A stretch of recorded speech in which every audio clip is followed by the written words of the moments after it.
Just a couple of things I promise, and then we'll get right to it.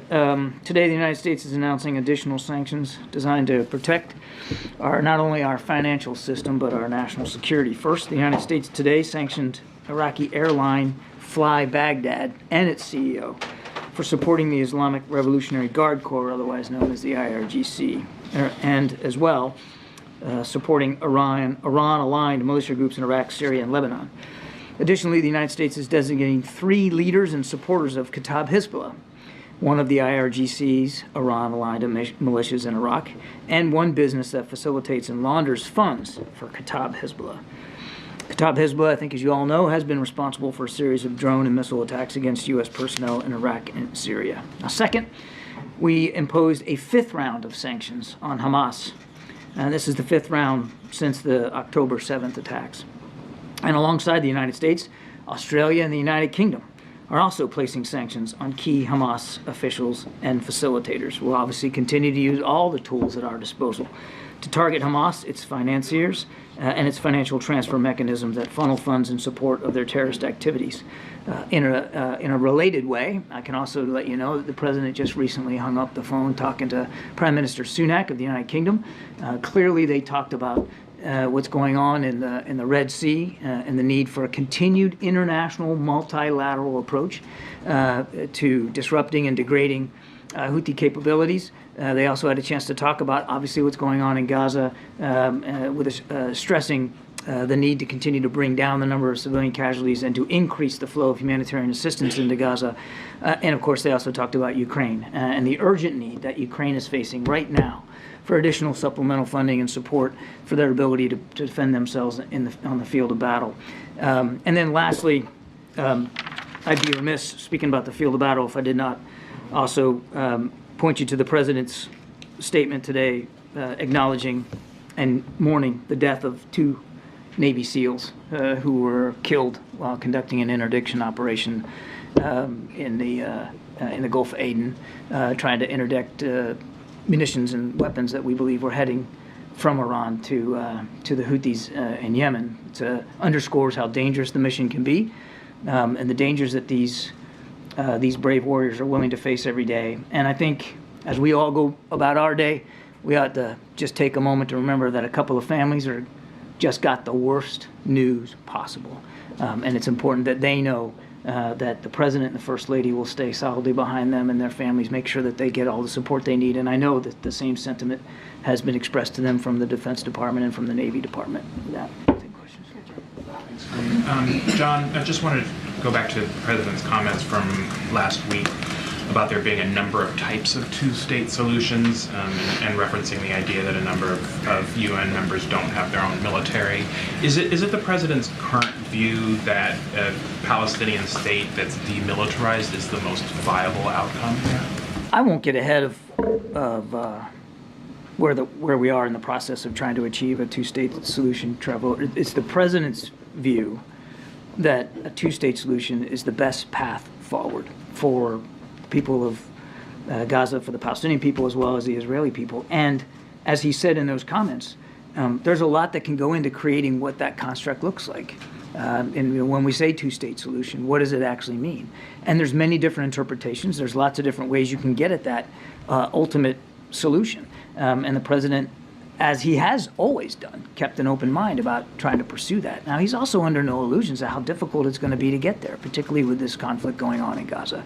So we're going to keep the discussions going with our Israeli counterparts. We're going to keep talking about it with Mahmoud Abbas. We're going to keep talking about it with our counterparts in the region in the hopes that more progress can be made. One significant milestone to help us get there is trying to pursue normalization between Israel and Saudi Arabia, which we still believe is possible. We were working on it very hard before the 7th of October. We're still working on it hard. And we've got, positive feedback from the partners in the region, including Saudi Arabia, about pursuing that. That could open up additional opportunities to try to get at a reasonable 2-state construct.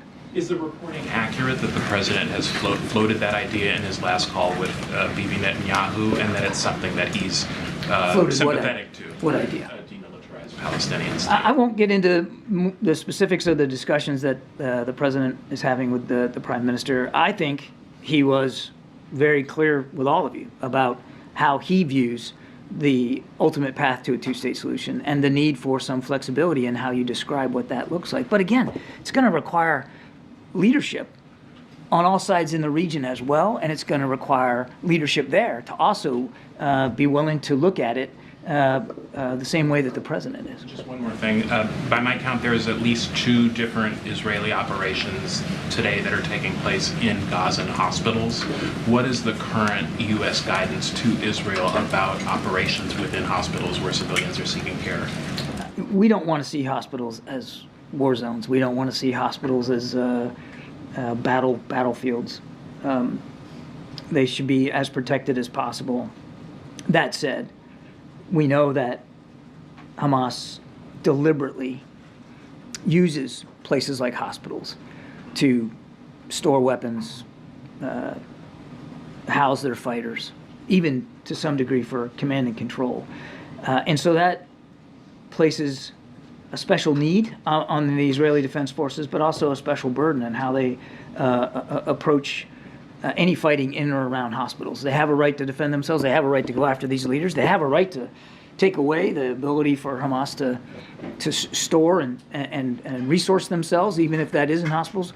But again, I would say the same thing that we've said before on this issue, that we expect them to do so in accordance with international law and to protect innocent people in hospitals, medical staff and patients as well, as much as possible.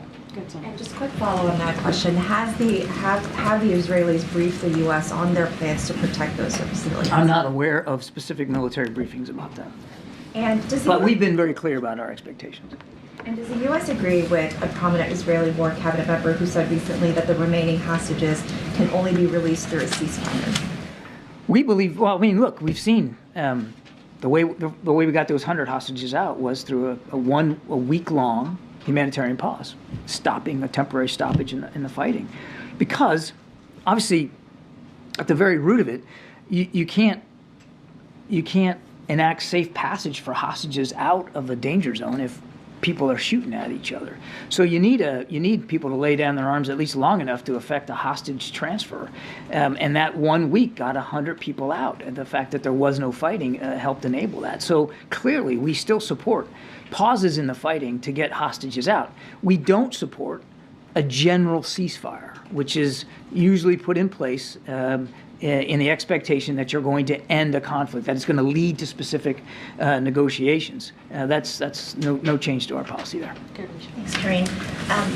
Thank you, Kirby. So on Friday, the president did make his view clear about a two-state solution, but he also suggested that Netanyahu was open to that view. So did Netanyahu express to the president that, or why did the president think that? They had a very constructive conversation, and I think I just need to leave it at that. The Prime Minister should speak to his comments, and I'm sure he has and he will. All I can tell you is where the president's head is. Still believes in the two-state solution, and as you heard him say himself, he believes that there's a way to it. He's optimistic that we can get there, and that it could. Obviously, any two-state solution is going to require some compromises. On Friday, when we asked you about it, you said, obviously, we see things differently than Netanyahu based on his public remarks. But the president interpreted those public remarks differently. He said, no, Netanyahu didn't say that he was opposed to two-state solutions. So based on what Netanyahu has said publicly, how do you interpret whether he's open or not to a two-state solution? I would point you back to what the president said. They had a good conversation, including about the importance of a two-state solution. That doesn't mean that we agree on every component of what that can look like. That's why leadership's important here. That's why the president's not going to let go of this, and it's why we need leadership in the region on moving forward. But look, if this was easy, I mean, my goodness, we'd have had a two-state solution for years now. It's not easy. It's hard. It's really hard, and it requires a compromise. It's going to require negotiation. It's going to require sacrifices again on both sides. The president understands that. He's not Pollyannish about that, and that's why he's staying true to it. Thank you.